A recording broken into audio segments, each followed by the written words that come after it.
I'm Amber Tresca, and this is About IBD.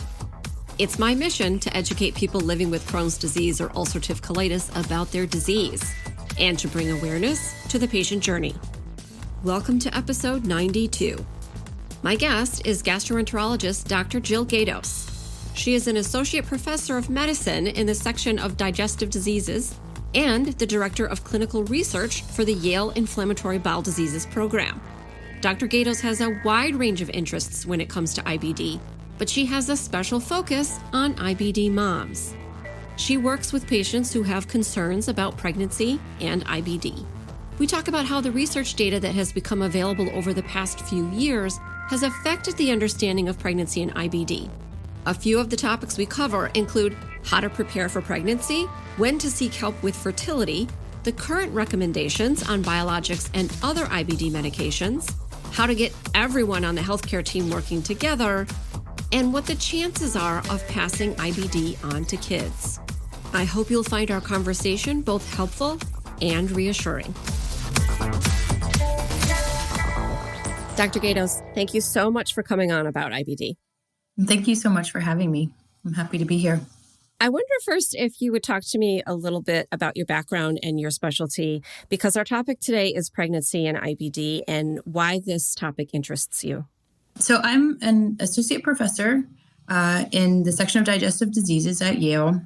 I really got interested in inflammatory bowel disease during my fellowship. I was at the University of Florida, and I worked with a physician named Dr. John Valentine, who's now in Utah. But I just really fell in love with the complexity of the disease. I fell in love with the medical decision-making because it's not algorithmic.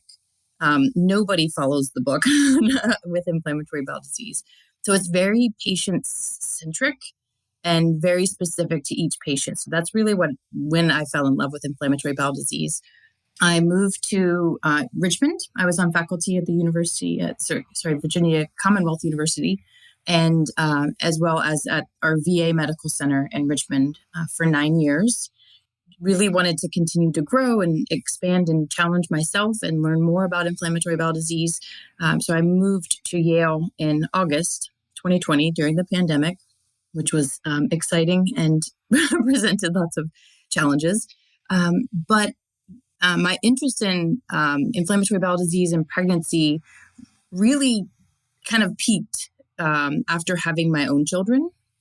And also, just in practicing inflammatory bowel disease, when you have more than one physician involved, there's lots of opportunities for error and miscommunication. And really with, having healthy pregnancies and getting through pregnancy in and of itself is a challenge. As a mother, you feel like everything you eat is going to cause some kind of congenital malformation in your baby. And it's hard. We get a lot of mixed messages. So I can't eat lunch meat, but you want me to stay on my medicine that was created to treat cancer. I'm not really seeing the link there. I mean, for me, I love the education part of it.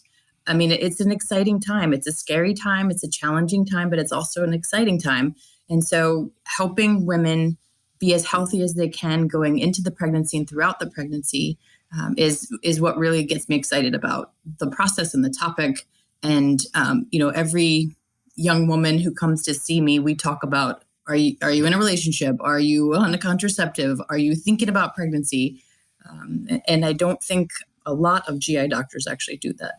Yeah, I can say from my own experience and from my work as a co-founder of IBD Moms, no, usually that question is not asked. And it's a conversation I think that needs to start in women younger, actually like teenagers, girls, really. But I don't think it's really thought about in that way. It's not thought about until women are older. But honestly, you need to start planning long before that.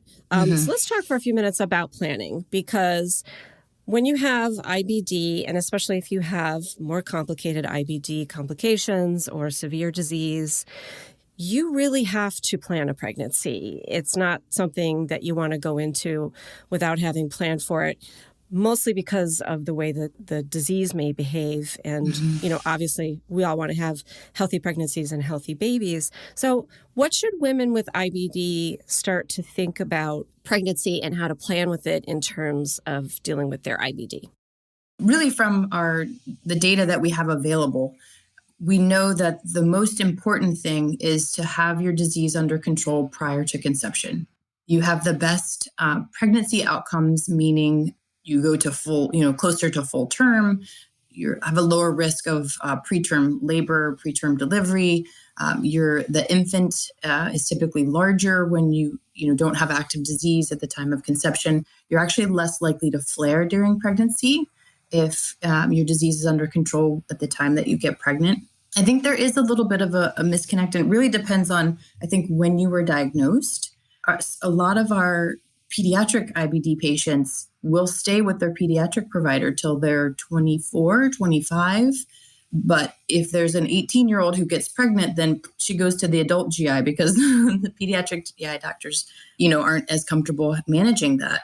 And so I think there's a little bit of disconnect in that population, because that's my missed opportunity to talk to that patient about potential pregnancy and the importance of, getting their disease under control. With my patients who are, already come to see me and they're, in the reproductive age, then we do talk about it early. And I think a lot of women actually spend a lot of time trying not to get pregnant. And then they think, oh, well, I want to get pregnant, so I'm going to start tomorrow. And it doesn't really work like that. But the planning part is, making sure you're on a stable medical regimen, a stable treatment regimen that doesn't involve steroids. So we try and do long-term. And then reviewing those medicines and making sure that they are safe during pregnancy. The biggest one that we recommend avoiding for at least 3 months, ideally 6 months, is methotrexate. So if you're on methotrexate, even considering pregnancy in the next year, talk to your provider about switching you to something else, because you want to make that switch. You want to have that period of time to make sure your disease stays well controlled on whatever new regimen you're on. And then, getting you off of the steroids, less for fetal development, but actually our studies show that pregnant IBD patients on steroids have a higher risk of gestational diabetes, which in and of itself has its own complications. Really using objective measures, either getting a repeat colonoscopy, the fecal calprotectin to test for, intestinal inflammation, and making sure all of that is quiet before moving forward.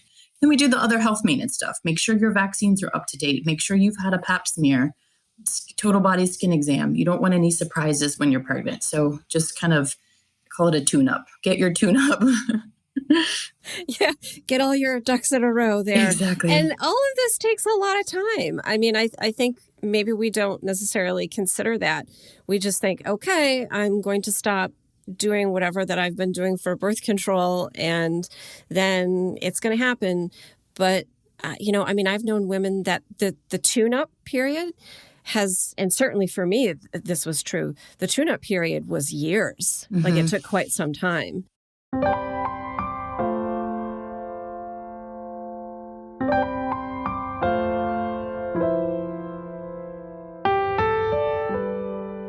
Getting pregnant is a whole other situation. Mm-hmm. You get your disease under control, and then sometimes there's a bump in the road, sometimes not. I think that there is a pervasive thought that IBD will affect fertility sort of across the board, but it's my understanding that it's a lot more nuanced than that. So can you describe maybe some of the ways that IBD may affect fertility, and even some of the surgeries that IBD patients have, and if they might affect fertility? So we do know that really none of the medicines that we use to treat inflammatory bowel disease impact fertility. Being on a stable regimen, there's not one versus another that's, more likely or less likely to impact your fertility. Women who have been medically treated for their IBD do not have a decreased risk of fertility. There have been some studies that show lower ovarian reserve for whatever that's worth. When you have 1 million, eggs to start with, having half of that, you still have a good chance of pregnancy. But for surgeries, several studies have repeatedly shown that patients who have had a total colectomy with a J-pouch creation or ileopouch anal anastomosis, you have about a 3-fold increased risk of infertility. And they think it's because of just the pelvic dissection that goes on to create the J-pouch can cause some scarring in the fallopian tubes that just don't allow the eggs to travel to the uterus and get implanted and fertilized and all that good stuff that makes the baby. So if you do require a total colectomy, having the total colectomy and an ostomy doesn't impact your fertility. So you can do it in kind of a staged approach. Have your babies, family planning, get all that stuff, good stuff out of the way. And then if you still want to, you could later have the J-pouch created. Right. So you literally just described me, patients like me. I had my J-pouch surgery done in 1999. They did not do laparoscopic at that time. So I did have open surgery. They didn't know a lot about fertility and how it was affected at the time. There wasn't much in the way of studies. I was warned that it could potentially affect my fertility, but also I didn't really have a lot of choice. Like I had to have the surgery at that time. It was kind of an emergency situation.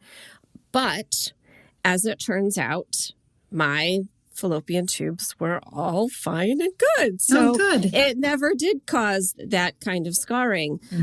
But is there a difference between the open versus the laparoscopic? Because women are often very, very concerned about their fertility. And if they have a choice, do you think that makes a difference? I've seen one study and it's pretty small, and it looks like laparoscopic is a little bit lower risk. But I think if you have the option to just, have the ostomy for a short period of time, then we know you haven't had that pelvic dissection. There's a much lower risk. What's really important, though, is there are studies actually looking at in vitro fertilization and women who have ulcerative colitis without surgery, ulcerative colitis who've had a J-pouch, and then kind of a general population of women undergoing in vitro. And they all had the same chance of becoming pregnant with each treatment. So the upside is if you do have fertility issues after having a J-pouch, in vitro fertilization is still an option for treatment. Right. Yeah, I remember going through the fertility testing and all of that. And somebody said something to me that was really impactful, is that they said, look, like you can get pregnant. We're going to make this happen. It's just the path to it might be a little different than what you had expected it to be.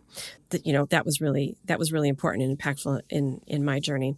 Right. And two, just one more little comment. Don't wait too long to tell your GI doctor, because I know a lot of people think it's not related to GI, so we don't need to talk about it. But really it is, part of the whole plan, part of the whole process, part of the whole woman.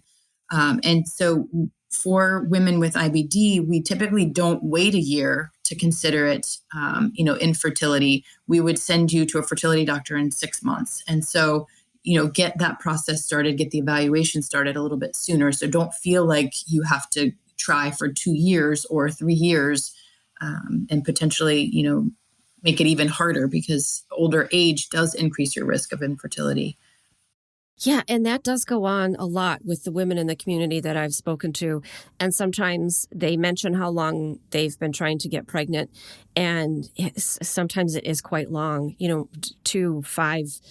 The other day, there was someone who said they were trying for 10 years. And I was like, oh my gosh, 6 months. If it doesn't happen in 6 months, that's when you should start these discussions and be referred out to perhaps a reproductive endocrinologist or, someone else that can help you with this. So thank you for mentioning that, because that's important to me that we get that word out about that. Like, don't wait, get that help right away. Right. Don't suffer in silence. Tell people, get help. Right. Don't suffer in silence. And then on the flip side, I always like to point out how practitioners can help patients as well, in that please ask. Please ask your patients about pregnancy and if they're planning one and when they're planning, and do they need a referral out for any help.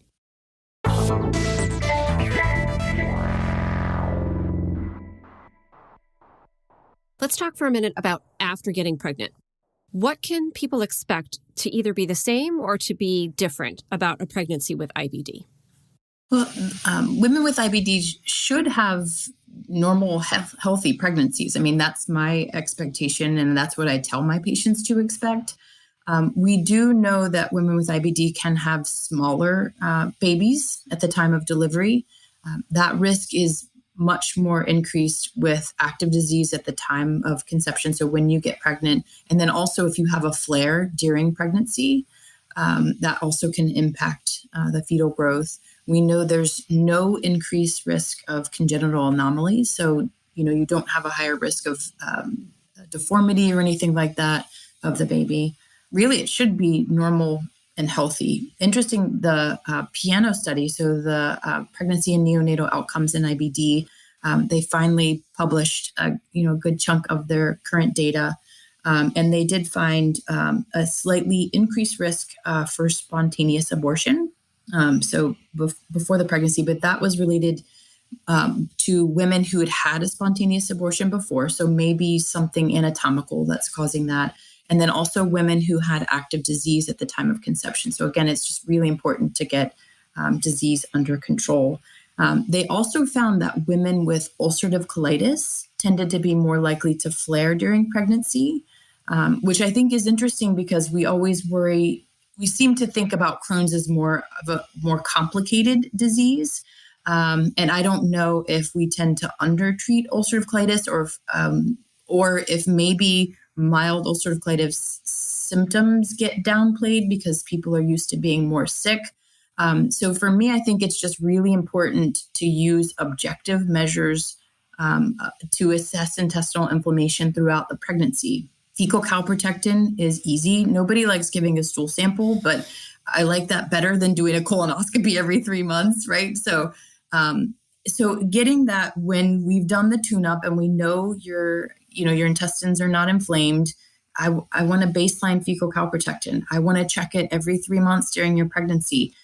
We have studies that show, not in pregnant patients, but in people with inflammatory bowel disease, that trend actually can start to go up several months before you develop any symptoms. So for me, that's a marker that I can use and say, hey, it looks like this is going up. We need to talk about maybe, adjusting the dose of your medicine or, let me know if you start to have even mild symptoms and we can, make changes at that time. So for me, it's more about proactively monitoring and making sure that, the intestinal inflammation doesn't come back and get downplayed. Right. So you're doing that fecal calprotectin every 3 months. How often do you see your pregnant patients in the office or otherwise, or even like lab work, like blood work? I would see them every 3 months, and we can do a video visit and just check in. And because I'm going to ask very different questions than the OB doctor is. I think if you have a maternal fetal medicine doctor involved, that's also helpful because they will talk more about the mom instead of just, measuring the fetal growth and, making sure the baby's growing okay. But for me, it's usually about an every 3 month check-in and then, a MyChart message or email if anything changes in between that period of time. I feel like a lot of the blood work is driven by OB, but if you're due for anything, obviously we would check all that if it needed to be updated. But as part of the tune-up, we're going to look at your iron studies. We're going to make sure your hemoglobin looks good. We're going to check your vitamin D, your vitamin B12. So all that, nutritional information we've already had prior to the pregnancy, hopefully. We touched a little bit on flare-ups during pregnancy. I know that also there can be a risk of a flare-up after delivery. So what's been your experience in that realm, and what should women be thinking about in terms of protecting themselves against a flare-up, or even, like you were saying, catching it really, really early, and that you can have the healthy pregnancy and delivery and postpartum period that we all want? One of the things for me, so as part of that tune-up, if you're on a medication where we can look at drug levels and we can look and see if you've developed antibodies, as part of the tune-up, I want to make sure that your drug levels are at goal, that you're not developing antibodies, because that's something that I would want to fix prior to pregnancy. So if you did start to flare during pregnancy, I would know that we already had you on a good dose of drug. So at that point, we could talk about, kind of depending on where you are in the pregnancy, if you just need some type of rescue therapy to get you through 4 more weeks and then deliver the baby, then we could do, a short-term course of steroids and just kind of tide you over and then plan to make changes, after you've had the baby. If this is early in pregnancy, if we're talking 20 weeks and you've got, a long way to go, then we could talk about, really we would manage it like we would if you weren't pregnant. So are we going to escalate the dose of your medicine? Are we going to go up? Do we need to talk about changing therapies? It's a little more concerning to change therapy because what if it doesn't work? So maybe more likely to, increase your dose, shorten your dosing interval if that's a possibility. We typically do not add thiopurines in the setting of pregnancy. We know that they're safe to continue. So medications like azathioprine and 6-MP, if you've been on it and that's part of your stable regimen, it's safe to continue those. But we typically wouldn't add something like that just because of the potential risk of, decreasing your blood counts, causing some liver injury, things that we would monitor. And, if that happened when you weren't pregnant, we would just take you off of the medicine, put you on something else. And then 2, there's a small risk of pancreatitis, which we absolutely don't want that to happen while you're pregnant. So the other things that we would do is we would, similar to when you're not pregnant, was we would make sure that it's truly inflammation that's driving these symptoms, right? So we would check stool for infections and just make sure, pregnant women can get C. diff. And that would really change the management of what we would do. So we would, check you for infections. If we needed to, we could do, an unsedated flexible sigmoidoscopy, something like that to take a look at the disease. We can do ultrasounds. We can do MRIs to look and see if there's intestinal inflammation. But really the workup is, about the same as when you're not pregnant. Just, we wouldn't do CT scans, avoid radiation.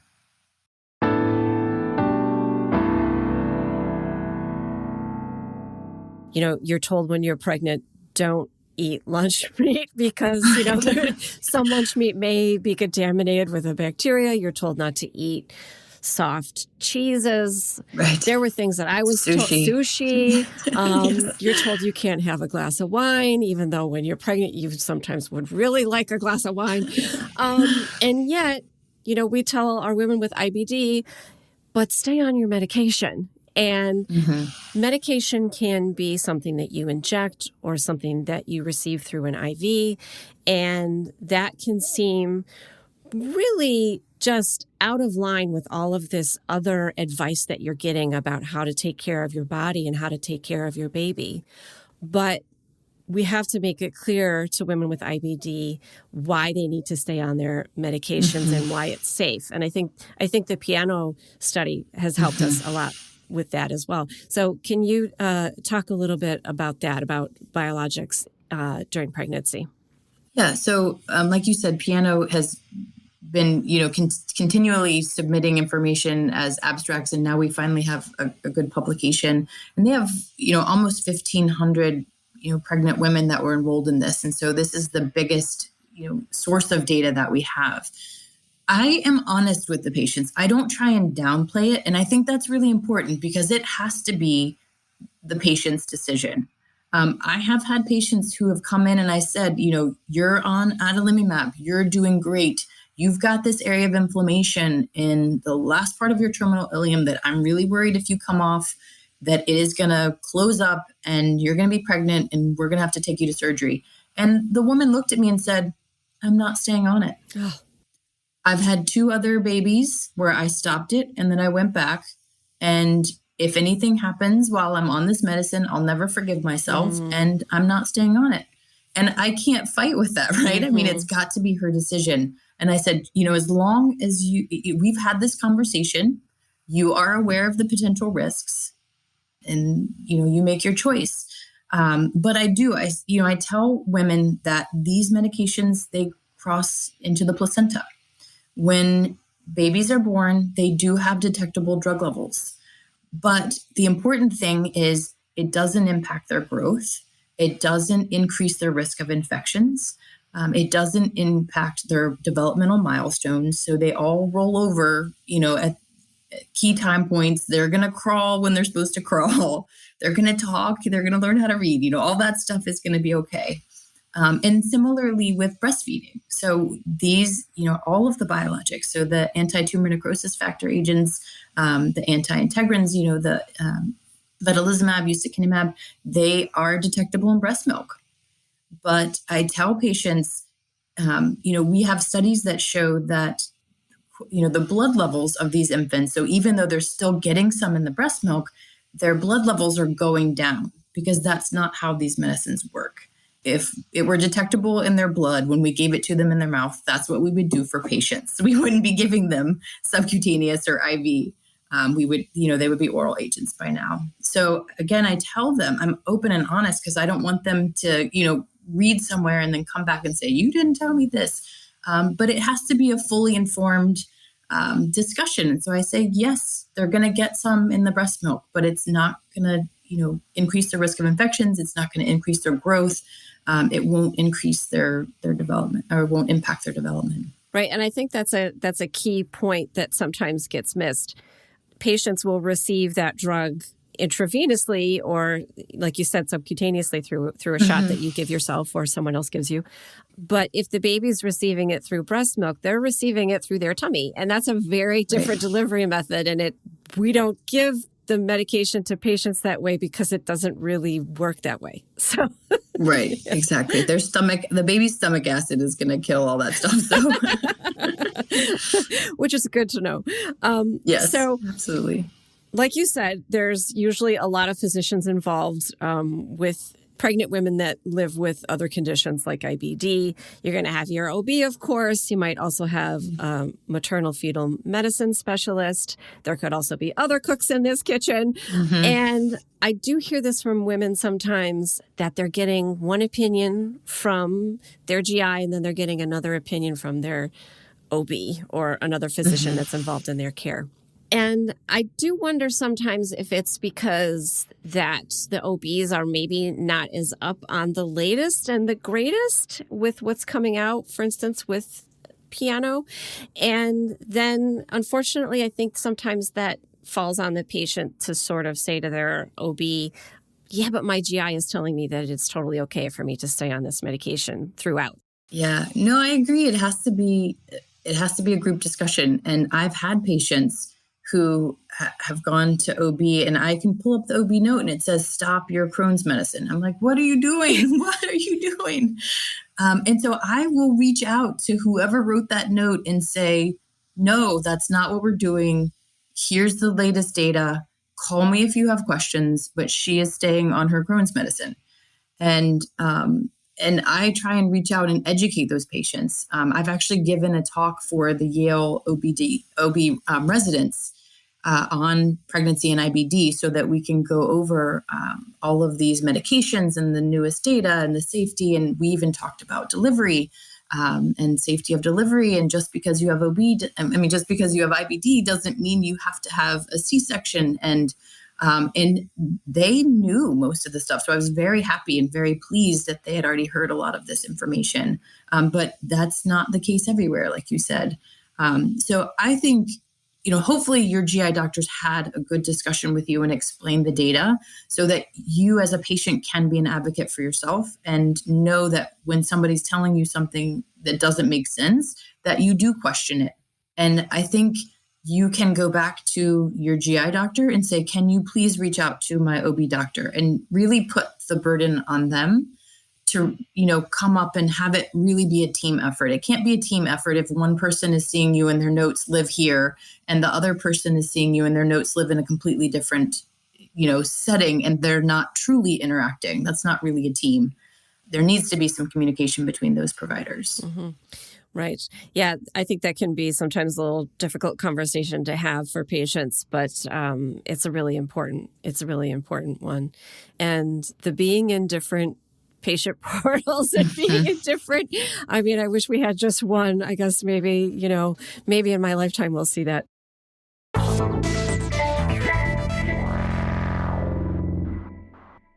So I have another really, really big question for you that is top of mind for a lot of people who live with IBD, and this goes for everyone, men and women, and that is about the heritability of IBD and whether or not you're going to pass IBD on to your kids. What are the studies saying about that now? It's still very, very low. And it's, less than, I think it's around like less than 3%. The reason is we don't have a clear genetic link. We've found 200 genes that can be associated with ulcerative colitis or Crohn's disease. There's some that overlap and can be predictive of both. But we know there's a lot of people who have those, genes that don't have IBD. So it's, kind of a genetic marker that can put you at risk, but doesn't necessarily mean you're going to get it. So it's still a very multifactorial disease. So we think it's patients who are genetically predisposed. So they have, whatever one of these 200 genes that put them at risk. And then there's some exposure that happens, whether it's dietary, whether it's some infection that turns on the immune system. And then because you have this genetic predisposition, it just doesn't turn back off and you end up with inflammatory bowel disease. We haven't seen a clear link. We do think there's a little bit higher risk with Crohn's disease than with ulcerative colitis. And we know that the risk is highest if both parents have inflammatory bowel disease, but it's much, much lower than, you can't predict it like, your chances of having blue eyes versus brown eyes. It's just really not that clear. Right, because IBD is so complicated and they say it's genetic, yes, but then some environmental trigger that turns it on. Yeah, and that's also why they think that there may be so many different kinds of IBD and that it's not just Crohn's disease and ulcerative colitis. Is there anything that we missed or anything else that you want to add? Yes. So one of the things that struck me in the IBD population is the idea of voluntary childlessness. And it's this concept that people who may have wanted to have children have decided not to have children because they're concerned that they will pass on the IBD to their child, or the medications that they're using would cause, congenital malformations or deformities in their children. And so they elect not to have children when really they could have had children.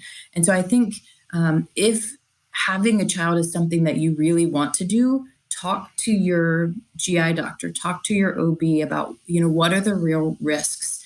Listen to, your podcast, look at the piano data, go on the Crohn's and Colitis Foundation website and, chat with someone, or get into a community support group and ask questions. I think find that information because you don't want, there's only a certain period of time when this is an option. And so if it's something that you really want, find out the data, find out the information, because with what we know now, if somebody wants to have a child, then it should be something that they can achieve. Even, with inflammatory bowel disease, even with prior surgeries, it is an option. It is something that can really happen for them if that's something that they want. And that's exactly why Brooke Abbott and I founded IBD Moms as well, is to help women and other people that want to become parents deal with these complicated issues. Dr. Gaidos, thank you so much for talking with me about pregnancy and IBD and being on medications and the risk of IBD in our children. This is all such important information. Thank you so much for the work that you do in educating your patients and in educating others, and for coming on my show. I really appreciate it. Thank you so much for having me. I really enjoyed it.